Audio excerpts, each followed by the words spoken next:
Assalamualaikum warahmatullahi wabarakatuh. Masih berjumpa dengan saya Swandi di channel Dunia Ikan Gabus ya. Tetap semangat, tetap beraktivitas dan di rumah saja. Pertanyaan berikutnya dari Bapak Made ini yang ada di Bali. Ya. Saya terinspirasi dengan video Pak Swandi tentang ikan gabus. Ya, kalau saya mau tebar bibit ikan gabus di kolam tanah, apakah bisa, Pak? Sedangkan di kolam tanah itu ada ikan liar yang sebelumnya sudah ada di kolam. Jadi kalau mau pembesaran benih yang baru ditebar itu, alangkah menurut saya tidak ditebar di kolam yang sudah ada ikannya. Jadi kalau di kolam bapak itu ada ikan liar, nah pastikan dulu ikan liar yang ada di kolam itu ada jenis-jenis predator atau bukan. Ya, atau mungkin ukurannya lebih besar ya. Karena memang kalau di situ banyak predator sangat mengganggu sekali. Ya, dari sisi keamanan ikan itu bisa dimakan, bisa habis Pak sebelum besar. Ya, belum lagi di situ kan kalau liar nggak bisa dipastikan, kita nggak bisa menebak ikan apa yang ada di situ kan. Bisa saja ada gabus, ada lelenya, ada belutnya ya. Kemudian ada ikan-ikan predator lain, misalkan di situ ada nila tapi besar-besar ya kan, juga berbahaya untuk ikan-ikan yang masih ukuran benih gabus. Jadi menurut saya lebih baik Pak itu dikuras dulu, diambil dulu ikan-ikan liarnya, setelah bersih baru nanti ditebar benih ikan gabus ya. Berikutnya dari Bapak Suparno yang ada di Magetan. Apakah ikan gabus bisa disilangkan Pak? Misalkan contoh dari jenis ikan gabus toman disilangkan dengan jenis ikan gabus yang konsumsi. Ya, kalau bisa bagaimana Pak caranya? Kalau selama ini kita mencoba, ya memang kita sendiri sudah melakukan trial uji coba yang cukup lama ya untuk bisa menyilangkan jenis-jenis ikan gabus yang ada di Indonesia. Dari berbagai jenis memang saya sudah berusaha untuk mengawin silangkan antara toman sama canas striata, kemudian jenis lain juga gitu. Tapi sampai hari ini ya sudah lebih dari 5 tahun saya menyilangkan ya, itu belum pernah ada yang berhasil ya. Jadi coba ini, coba itu lagi, dengan ini, dengan itu lagi nggak berhasil. Yang jelas memang karakternya beda. Yang terjadi adalah jenis yang canas striata ini yang kalah. Ya, entah itu jantan entah betina dibanding yang jenis ikan giant kana atau gabus toman. Jadi sampai hari ini kita memang belum bisa menyilangkan ya. Kalau sudah bisa pasti kita publikasikan hasilnya. Ya, dengan harapan memang karena jenis yang toman ini kan cepat besar ya. Ya, sementara kalau produktivitas telurnya rendah kalau toman. Ya, sementara jenis canas striata ini produktivitas telurnya tinggi, tapi pertumbuhannya sedikit lebih lambat dibanding yang jenis giant kana. Makanya ingin kita berusaha menyilangkan, tapi sampai sekarang belum berhasil ya. Ditunggu Pak, nanti mudah-mudahan ke depan hasil uji coba ini bisa berhasil ya. Kemudian berikutnya dari Bapak Sukirno yang ada di Tulungagung ya. Video Bapak sangat membantu saya dalam memulai pembesaran ikan gabus Pak. Ya, apa Bapak juga membudidayakan ikan gabus jenis lain?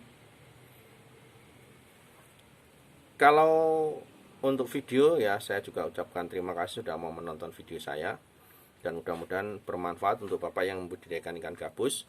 Kemudian ikan gabus lain kita tidak budidayakan ya, kita cuma punya saja tapi tidak kita perbanyak untuk komersil, belum, hanya untuk pribadi saja dulu. Yang dikembangkan di sini adalah jenis canas striata dan giant kana. Jadi masih sebatas untuk konsumsi saja. Kalau yang jenis gabus lain kita hanya miliki untuk pribadi saja. Ya. Berikutnya dari Bapak Agus yang ada di Kebumen. Apakah dunia perikanan khususnya ikan gabus bisa dijadikan peluang usaha pokok Bapak? Ya. Jadi kalau bicara ikan gabus di dunia perikanan, kalau menurut saya sih sebetulnya prospek ini bisa dijadikan sebagai tumpuan penghasilan. Apalagi yang namanya konsumsi ikan dari tahun ke tahun meningkat.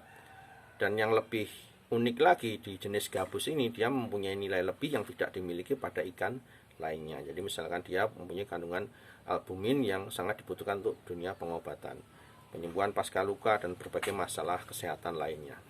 Jadi kalau bicara masalah peluang, prospek, saya masih sangat optimis sekali ikan gabus ini masih bisa dijadikan tumpuan ke depan, karena memang di dunia perikanan kan tidak banyak orang yang mau serius menekuni dunia perikanan.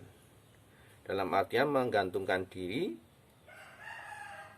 dunia perikanan sebagai penghasilan pokok. Ya, padahal prospeknya sangat luar biasa sekali besarnya.